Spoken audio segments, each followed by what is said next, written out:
Assalamualaikum warahmatullahi wabarakatuh. Saya Garneta Indah Marsa dengan NIM 03041382222711 dari Prodi Teknik Elektro Universitas Sriwijaya, kelas A Kampus Palembang. Pada video kali ini saya akan mempresentasikan PowerPoint yang telah saya buat dengan judul Software untuk Pendukung Perkantoran untuk memenuhi tugas ujian akhir semester mata kuliah dasar komputer dan pemrograman. Software untuk pendukung perkantoran. Yang pertama kita masuk ke definisi software terlebih dahulu.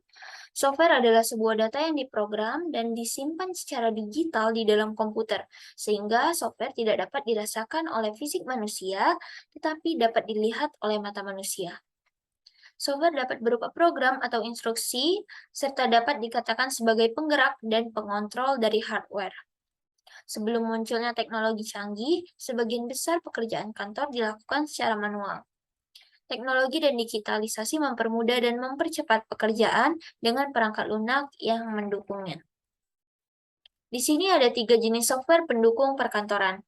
Yang pertama ada software database perkantoran, yang kedua ada software pengolah data perkantoran, dan yang ketiga ada software administrasi perkantoran.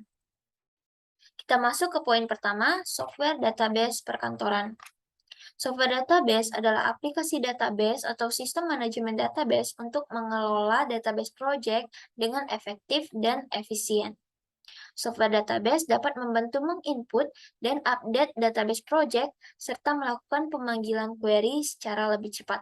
Untuk software database perkantoran yang pertama ada MySQL. MySQL ini adalah database relasional yang bersifat open source. Aplikasi populer ini bisa digunakan untuk web designer yang amatir maupun yang profesional. MySQL ini memiliki kompleksitas yang rendah.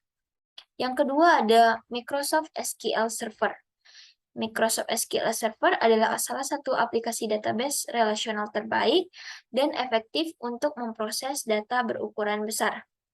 Sebuah server yang cocok untuk menyimpan dan menerima beberapa permintaan dalam satu waktu.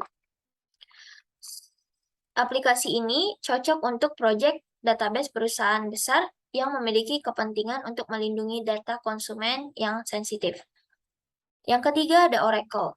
Oracle adalah salah satu aplikasi database yang populer karena Oracle ini memiliki performa yang tinggi dan juga mampu memproses data meskipun ada peningkatan workload. Oracle bersifat multi-user sehingga bisa diakses oleh banyak pengguna. Masuk ke poin kedua, software pengolah data perkantoran. Software pengolah data adalah aplikasi untuk mengolah data menjadi sebuah informasi agar bisa ditampilkan dengan lebih baik dan sesuai dengan kebutuhan. Data yang dikelola ini bisa berupa kata, angka, simbol, maupun gambar. Untuk software pengolah data perkantoran yang pertama ada Microsoft Word. Siapa sih yang nggak tahu dengan Microsoft Word ini? Software ini adalah bagian dari Microsoft yang digunakan untuk mengolah data dalam bentuk teks dan dokumen. Microsoft Word ini banyak digunakan orang, mulai dari pelajar hingga pekerja. Aplikasi ini adalah salah satu aplikasi yang wajib harus ada di laptop kantor. Yang kedua, ada Microsoft Excel.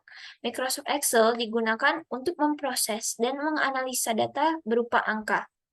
Di dalam aplikasi ini, kita bisa mengurutkan angka, membuat tabel, grafik, dan formula angka. Banyak sekali fitur yang bisa kita gunakan untuk mempermudah kita dalam menganalisis data angka. Lalu yang ketiga ada Microsoft PowerPoint. Microsoft PowerPoint adalah aplikasi perangkat lunak untuk media presentasi menggunakan slide. Di Microsoft PowerPoint ini tersedia berbagai template dan fitur yang bisa kita gunakan untuk presentasi. Lalu yang keempat ada Microsoft Access. Aplikasi ini digunakan pada komputer relasional untuk mengolah data. Data yang bisa dibaca oleh aplikasi ini bukan sembarang data. Data itu harus memiliki format Microsoft Access, Microsoft SQL Server, atau data yang mendukung penggunaan Oracle Database. Lalu yang kelima ada Journal by Macari. Ini adalah software akuntansi online berbasis cloud yang memberikan solusi akuntansi untuk memudahkan pengelolaan pembukuan, keuangan, dan juga operasi bisnis kapan saja dan di mana saja. Lalu yang terakhir ada Calc. Calc adalah aplikasi perangkat lunak skala perkantoran yang bisa digunakan untuk mengolah data angka. Fitur yang paling sering digunakan dalam Calc ini adalah fitur untuk menjalankan operasi aritmatika dan penentu ukuran. Masuk ke poin ketiga, itu software administrasi perkantoran. Software administrasi perkantoran adalah aplikasi komputer untuk mempermudah segala administrasi. Dan software administrasi perkantoran ini bukan hanya dalam mengurus sebuah dokumen, tapi juga dapat mengurus berbagai transaksi untuk perusahaan. Untuk software administrasi perkantoran yang pertama ada Microsoft Office. Microsoft Office adalah perangkat lunak paket aplikasi perkantoran buatan Microsoft dan dirancang untuk dijalankan di bawah sistem operasi Microsoft Windows dan Mac OS X. Yang kedua ada OpenOffice. OpenOffice ini beroperasi pada sistem Linux, tapi juga bisa diaplikasikan pada sistem Windows. Aplikasi yang tersedia pada OpenOffice hampir sama dengan yang tersedia pada Microsoft Office seperti pengolah kata, spreadsheet, dan presentasi. Yang ketiga ada Trello. Trello ini sebuah aplikasi kolaborasi project management untuk karyawan. Dengan aplikasi ini, kita bisa mengatur project individu atau tim kecil maupun alur kerja yang sedang berjalan. Template board yang tersedia di Trello bisa kita gunakan untuk kebutuhan tim. Dan yang terakhir ada Evernote. Evernote ini berfungsi sebagai aplikasi mencatat yang memiliki banyak fitur seperti merekam audio, video, membuat catatan per poin, atau lainnya yang berhubungan dengan pekerjaan. Nah, aplikasi Evernote ini biasa digunakan oleh pekerja yang sangat sibuk bekerja di luar dan perlu mencatat dengan cepat di ponsel. Baiklah, sekian video presentasi dari saya. Terima kasih atas perhatiannya. Mohon maaf jika ada salah kata. Kepada Allah saya mohon ampun.